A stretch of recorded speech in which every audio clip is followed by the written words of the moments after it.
everyone, and welcome to Ticket Stubs and Popcorn. Today, we are going to be talking about Quentin Tarantino, but not as a director. Ooh. We are going to examine Quentin Tarantino's 3 best acting roles, which I know. But you know what? We're just going to go with it. In front of the camera only. In front of the camera only, yes. His 3 best acting roles. His acting chops. We'll see if he's got them or not. This is the part of movie going where you just suspend disbelief, and we're just going to go with it. We're going to see what happens. So, while you're shaking your head and wondering, God, what's the next half an hour going to be like?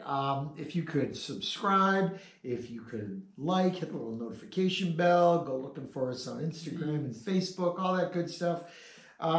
So, Quentin Tarantino. Quentin Tarantino. As an actor. Wait, I got a question for you. Actually, to be honest, I'm sitting here thinking, why didn't I ask this question sooner so I could beat you to a question?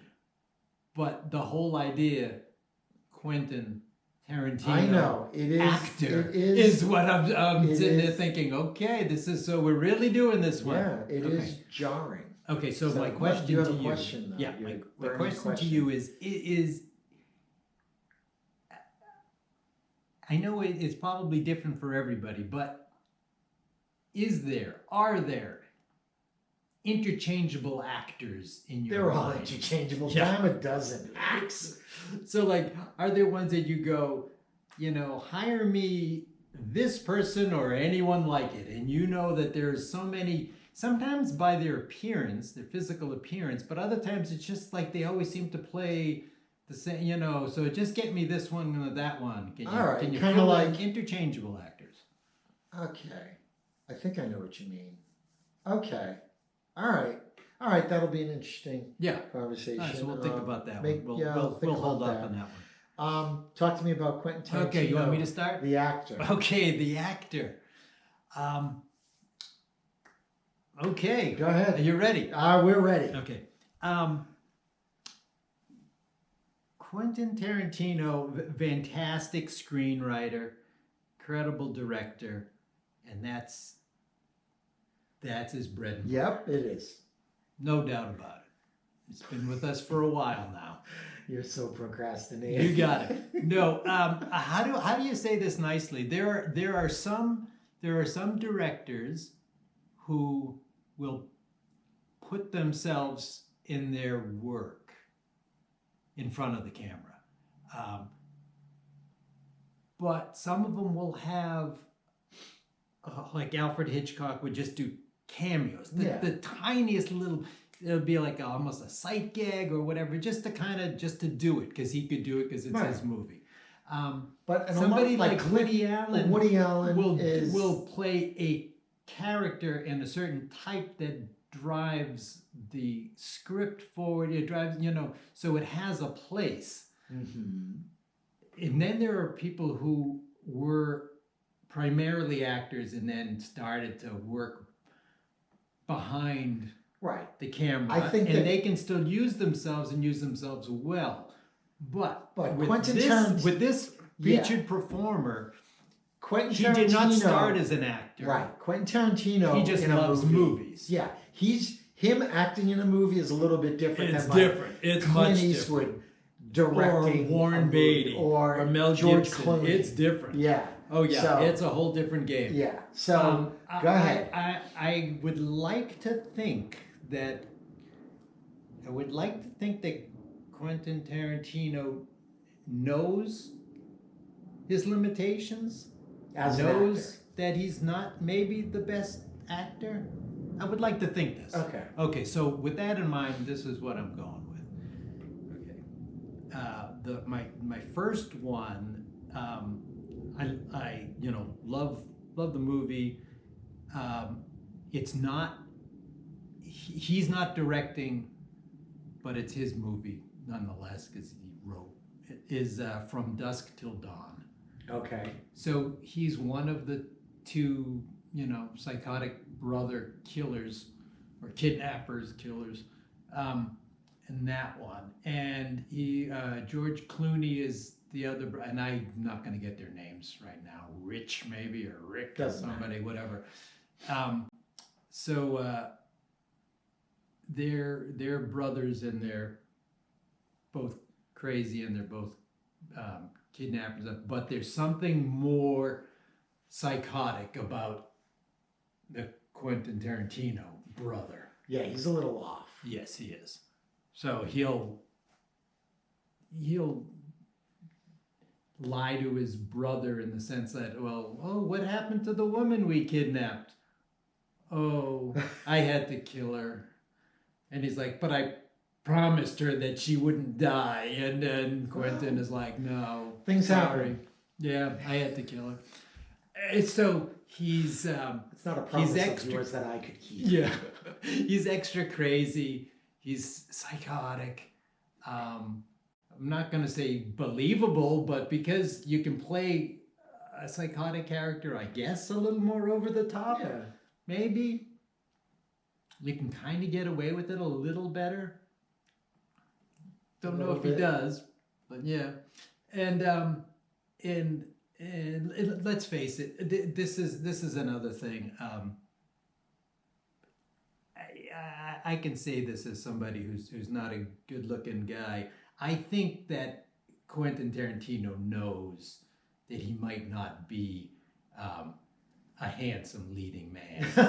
So when he's the brother of George Clooney, you're like, wait a minute, they got the same father? Maybe? What? Because they have the same last name. What is it, Gecko, maybe? Maybe, I don't know. It could be. So they have the same last name, so I guess we're led to believe it's the same mother, same father, but really? Yeah. That's almost like the Danny DeVito, Arnold Schwarzenegger from Twins? What?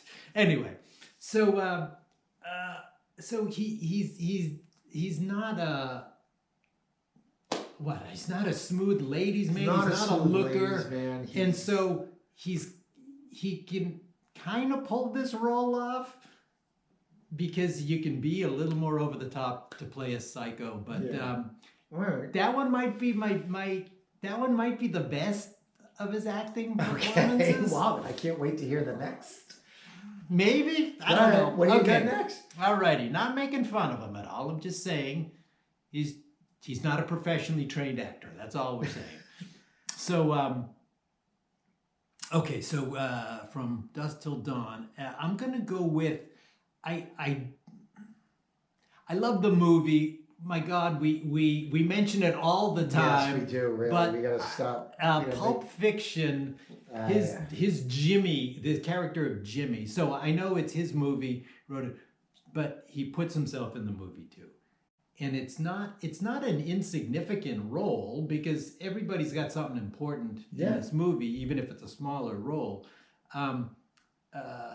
He's Jimmy, and he's the friend of Jules, which is why they're out of their normal neighborhood when they realize that they have to stop driving around LA with a back seat and rear window loaded with brain and blood, and they have to, it's the middle of the day, they have to get rid of or hide the corpse and the car and somehow resolve this problem and still get back. So there's that problem there. I forget exactly where in LA they are, but Jules goes, oh, I know somebody out in the valley or wherever they are. And so you go, oh, my friend Jimmy's out there. So that's the character that Quentin Tarantino is going to play. And so they go to his house, and there's a few lines that he says that you could never. I'm not even sure if a black man could say some of the lines that he says then in the movie. About what kind of storage facility? About what kind of storage? Do I have a sign outside? No, that's not. No. I don't know if that would fly. No. But anyway, I mean, I know it would not fly. But he says, he's being sarcastic to Jules. He's baiting him basically. But he then has to tell them about the Bonnie situation. We can't have the Bonnie. This is the Bonnie situation. My wife's coming his, home. Bonnie's his wife. She's a nurse. She works hard. She works lots of hours. And when she gets home, she cannot see that car outside, know what's going on, and see you two guys just hanging out here in my gangsters doing a bunch of gangster shit. Drinking my expensive coffee. Well, So I do like the way he acts that out. It's not. He likes the coffee. Anyway, that's not on my. Performance is not on my list, but I do like it because I think it's probably as genuine as a character as he could play. I think so because too. It's just that like one might be a little more. He wants to. He wants to help his. Wants friend. to help, but he does not want to jeopardize his marriage at all. And then Winston Wolfe comes in, and he's just very deferential. Yes. Very. But with Jules, his contemporary, his friend, he's just like, dude, I want to help you, but this cannot go down here. This is like right a lot now. of shit. I'll help you until my wife gets here, but dude, but I think you have to be gone. I think that's the most like the best acting he's done in a thing, but it's not my favorite one. There are others. So well, the other thing I like about that scene or his performance in that one is that as we all are, and later you hear that Jules and Vincent are as well. Jimmy's kind of enamored and really impressed with the wolf. Oh yeah, he's just like, oh, anything you say. Yeah, anything. Just like anything, Mr. Wolf. No, please, you can just call me Winston. Call me Winston. And it's just like, oh, okay. It is like, we need some towels. Yeah. It is just like, and he's just like, yes. Winston is clearly. I mean, Jimmy reacts to someone who's in control. You got clearly an authority figure. And he's clearly just someone just who knows sipping what's the coffee and not panicking. He's still working under an incredible time constraint. He's not at all coming off like a bumbling idiot the way Jules and Vincent. The other two are. The other two clowns who brought this car to them. So I do like that performance. That's pretty good. What's the other one is, and it might be also a real natural one to some degree, is Reservoir Dogs. He's Mr. Brown. Yeah. And in that one, there's a little nervousness there, but is it him being nervous in front of the camera for his first big movie? Or is it just the fact that we're picking up on everybody who's participating, not everybody, but a lot of the people who are participating, their nervousness about, is this thing going to go down, and then how it's going to go down, and then how it falls apart. But you can tell as the natural storyteller that Quentin Tarantino is on the other side, as a screenwriter and then as the director. But he loves and he milks that scene in the diner about Like a Virgin, when he's talking about his ideas about Madonna and Like a Virgin. Yeah. The lyrics and the meaning and stuff. He's got a ridiculous ear for dialogue. Yeah, and that has been a constant throughout his. That shows with that character. The character, he's not. You don't see him much in the movie. His character does. Spoiler alert: his character does get killed. He takes a headshot at some point during the botched robbery or the escape, whatever it is. But I like him in that one because there's a little bit of a nervous energy, which I think is kind of naturally him anyway. But being in, at both in front of the camera and behind. Right. But so I picked that one, and I got to tell you, it's tough to come up with some picks for him acting. But just because, what can you say? Right, it's tough to kind of like tap dance around this one. Yeah, it's a fun one. So, all right. So I'm going to go into mine, folks. Please like and subscribe. Please do. Instagram and Facebook and all that stuff. So I am going to start off my Quentin Tarantino ones with his little. There's a bit he has in Desperado. Okay. And it's specifically this. He tells this joke.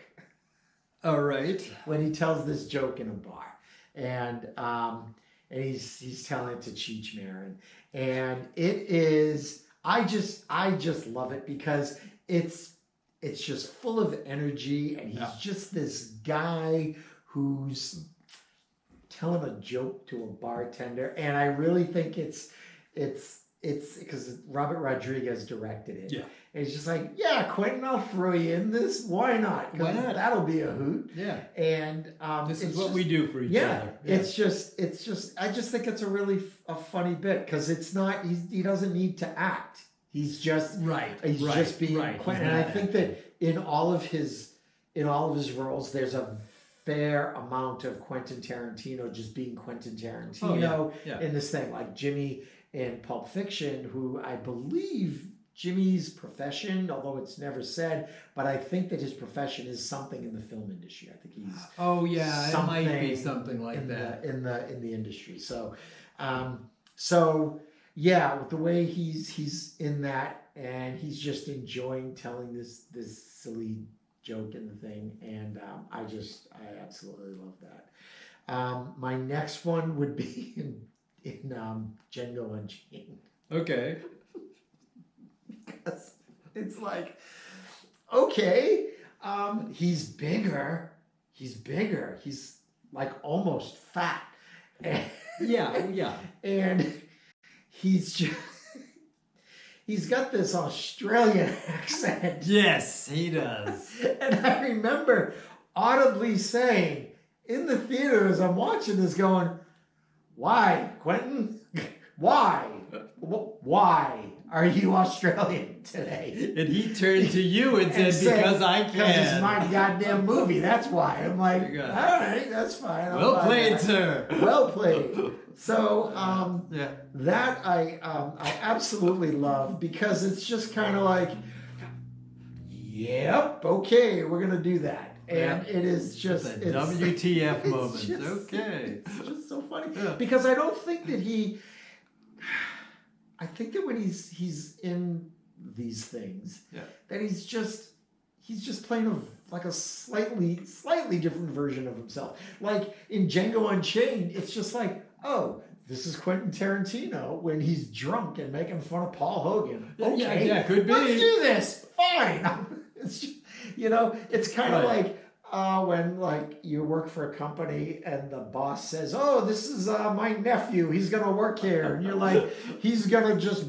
be doing stuff," and you're just like, "Oh, all right. I guess we're doing this now." Yeah, and he may not do any harm, may not add anything to the conversation really. Yeah. But it's just like, okay, this happened, and that's how I felt about Django Unchained. It's just like, okay, as long as he didn't ruin anything, he's going to show up somewhere somehow and somewhere. Yeah. He's going to do an Australian accent.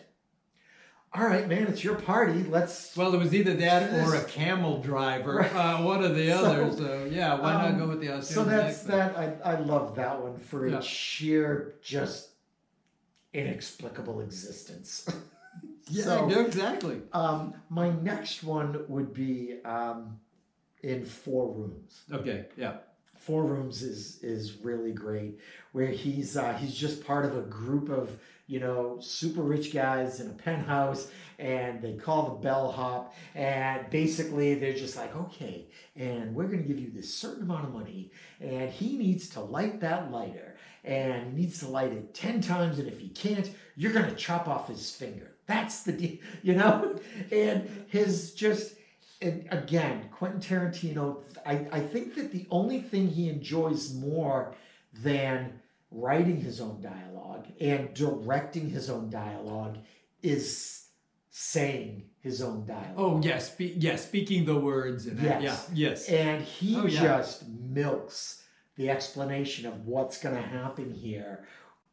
Like which is the same thing about the that whole little like a virgin speech Yeah, in the yeah. thing. You can tell And it's- he's digging, saying his Yeah. own words. Look at me. It's Pick me, teacher. I'm and ever it's so smart. fantastic, and Yeah, it's really exactly. fun. And that in 4 rooms, it's great because he's got Tim Roth. There's like Bruce Willis is Yeah. there, and it's just a great scene, and he's fantastically funny in it. And again, I don't. He's an actor in this, but I don't think he's necessarily acting in this. No, yeah, you yeah, know, yeah. he's there, but again, he makes it fun. And he makes it memorable because out of all the Quentin Tarantino stuff, that's one of the ones that stuck in my head. Yeah. And so yeah, that is my those are my 3 Quentin Tarantino. And you roles. know, I'm not sure. You know, this isn't a dig on him, and it's his own personal. You choice. called him ugly, so you can't go any. No, I didn't say ugly. He's not a good-looking man. That's what I said, and I'll stand by that. I don't think he has any. Delusions. Well, who knows? But I don't think that he would say. Maybe he would. I don't know that he would say that he's actually, when he does these roles in front of the camera, that he's actually even acting. I'm not sure if he would say that. Thought he was acting. Oh, maybe because he's trying to do an trying accent. to do that accent. But there's so many other ones where you just think, no, I'm just gonna be in front of the camera and just be myself. You know what? I'll just do Jimmy. That's right. It's just whoever he had cast was. We didn't hire anybody. What? I'll step in. That's on me. My bad. All right, I'll just fill that. I'll just do it. I'll do it. So yeah, it's great that he can write the stuff and remember the lines. You know, I've written stuff that I'd love to play, but I just can't remember lines. I'm dumb as hell. So it's enjoyable. Yeah, it always and is enjoyable. It should be. And it should be to watch him when he's in front of the camera. And just like as anybody else, we had our favorites. Yeah, in front our favorite acting scene, or something that we can remember. Yeah, say yes about that. Who? Oh no! We have a question. That's right. Interchangeable the interchangeable actor. Right.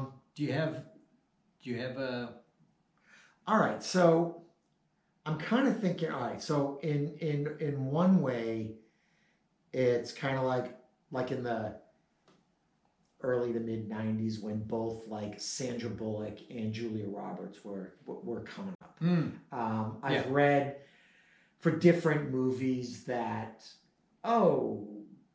she auditioned but she got it, or vice versa. They got that they went both up in the same consideration, stuff. And they're basically the same. Like if you take a Julia Roberts movie and put Sandra Bullock in it, I think that there's probably about 80% of Julia Roberts movies you could have put in Sandra Bullock and they would do the same job.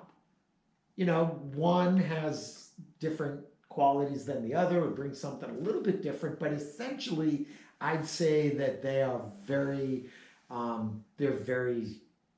similar. I feel the same way about no one's like Meryl Streep. No. So I feel the same way about not Adam Sandler. I'm not sure. No, I was gonna say Michael Madsen and Tom Sizemore. And I think I say that only because I confuse those two all the time. Yeah. Amy Adams and Isla Fisher. I think that at a quick glance, facial, so they just look alike. So, but in terms of like, who could you put? Like, could you put someone? Like take Ben Affleck out of a movie, and just make it easy switch. Who would you? I don't know. Put it like. Well, it depends on the movie, I guess. Yeah, I guess so. There are some actors who they have had roles that are so iconic. You can't picture. Some people will say that they get, like I've heard, and to be honest, I was going to say no. Which one is it? I've heard.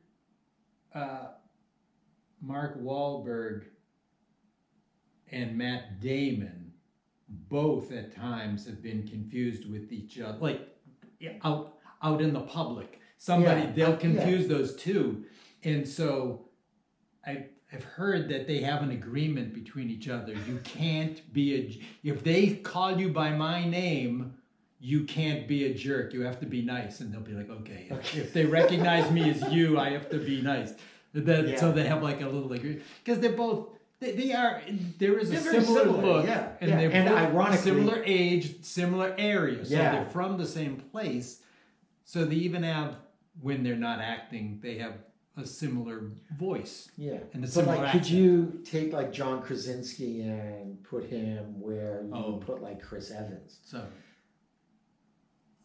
I mean, John Krasinski was doing like that, the Jack Ryan show on Prime. He's kind of an action hero kind of guy, and I guess that I can see with some he roles, was up for Captain America or he had auditioned or something like that. But some, I think. But see, like one, I think, interchangeable actor. The one that comes to mind is Mary Kate Olsen and I think Ashley Olsen. You could interchangeable. Like Michael Cera and I just watched him. Oh, Jesse Eisenberg. Early, yeah. I could very, see. very, they're very similar. Yeah. So, but you know the other Tobey one Maguire and Topher Grace. Topher Grace, but the other one is that one's a threefer. Hang on, Tobey Maguire, Topher Grace, and what's the other guy? Eli Wood. No, is that his name? Elijah Wood. Not Eli Wood.